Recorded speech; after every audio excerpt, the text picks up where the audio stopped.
श्रोता प्रेमियों, मैं राम सागर शास्त्री आप लोगों के समक्ष रखने जा रहा हूं बलराम विवाह।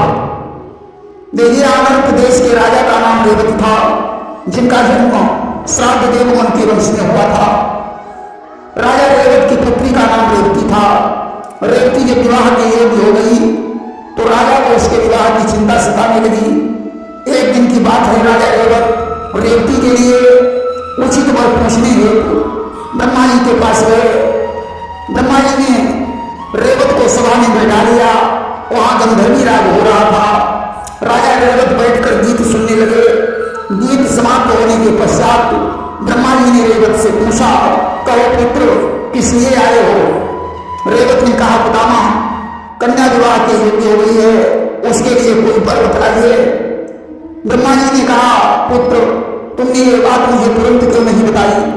रेवत ने कहा, पितामह, मैं यह बात तुरंत कैसे बताता, क्योंकि यहाँ गंधर्वों का गीत हो रहा था, इसलिए उस समय हमने डिस्टर्ब करना उचित नहीं समझा। ब्रह्मा जी ने कहा, पुत्र, यही तो बहुत बड़ी समस्या है। यह मृत्यु लोक नहीं है, सत्य लोक है। यहाँ का पैमाना लंबा चौड़ा होता है। जब से तुम मेरे पास आए हो तब से अब तक 27 युग का समय बीत चुका है। अब मृत्युलोक के सारे राजकुमार मर चुके हैं। देखिए, सतयुग का प्रमाण 17,28,000 वर्ष बताया गया है कि 17,28,000 सतयुग राहति सकल संसार। त्रेता का प्रमाण 12,96,000 वर्ष है कि 12,96,000 त्रेता राहति सकल संसार। द्वापर का प्रमाण 8,66,000 वर्ष है और कलयुग का प्रमाण 4,32,000 वर्ष है। 8,64,000 द्वापर राहते समान 4,32,000 वर्ष, 4,32,000 वर्ष राहत कल्याण। इस प्रकार चारों युगों का प्रमाण 43,20,000 वर्ष का होता है। तो 27 युग में कितना समय हुआ होगा? 43,20,000 को 7 से गुणा कर दिया तो 3,02,40,000 वर्ष हो गए। यह 28 युगों के समय का मान है। इसमें से द्वापर के वर्ष घटा दिए तो 2,93,76,000 वर्ष हुए।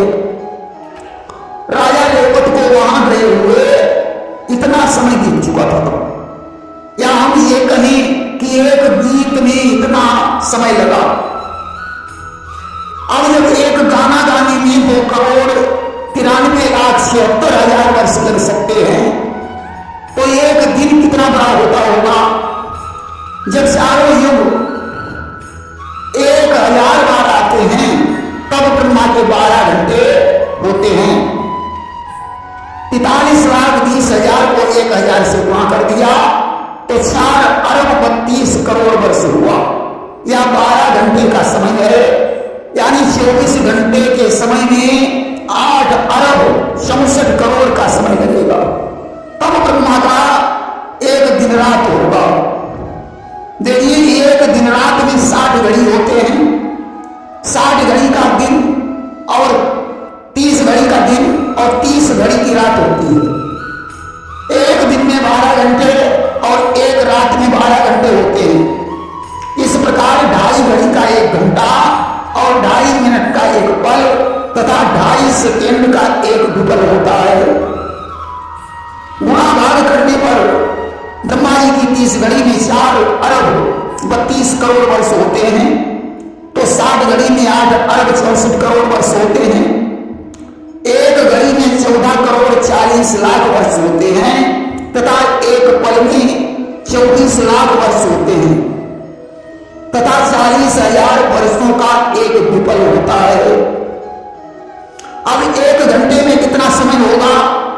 4,32,00,000,000 को 12 से भाग दे दिया तो 36 करोड़ वर्षों का 1 घंटा हुआ। जब घंटा इतना बड़ा हुआ तो 1 मिनट में कितना समय होगा? देखिए, 36 करोड़ को 60 से भाग दे दिया तो 60 लाख लाख वर्षों का 1 मिनट हुआ। जब मिनट इतना बड़ा है तो सेकेंड कितना बड़ा होगा? देखिए 60 लाख को 60 से भाग दे दिया तो 1 लाख वर्ष का 1 सेकेंड हुआ। कि 4 सहस युग बीतत जोई और तब ब्रह्मा को 1 दिन होई। एक कल्प में 14 मनवंतर होते हैं और एक मनवंतर में 71 चतुर्युग होते हैं। कि एक कल्प 14 मनवंतर और मनवंतर 71। इस तरह ब्रह्मा जी की आयु 100 ब्रह्म वर्ष यानी 72,000 कल्प की होती है। आज ब्रह्मा की आयु 52 वर्ष 13 घड़ी 42 पल और 3 विपल की हो चुकी है। अस्तु ब्रह्मा जी ने रेवत से कहा, पुत्र मृत्युलोक में मनुष्य की आयु 100 वर्ष है और तुम्हें यहां आए हुए मृत्युलोक के पैमाने के अनुसार 2,93,76,000 वर्ष बीत चुके हैं। इसलिए अब ऐसा करो, अपनी पुत्री का विवाह रोहिणी के पुत्र बलराम के साथ कर दो।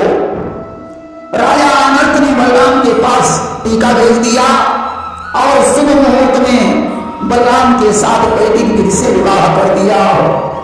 या अनर्थ राज ने सभी तरह शुभदान प्रेम के साथ किए। वह घड़ी लगन आ जाने पर कन्या के पीले हाथ दिए। देखिए जिसका जहां संस्कार होता है उसी के साथ उसका विवाह होता है। रेवती त्रेता युग की कन्या है और बलराम द्वापर युग के वर हैं। कि संस्कार जाकर जहां मिलन सुतार से त्रेता की कन्या बनी द्वापर में वर लेखी। रेवती काल के समान लंबी थी। बलराम ने उन्हें मुसल से कूट कर अपने बराबर कर लिया। प्रेम से बोले वृंदावन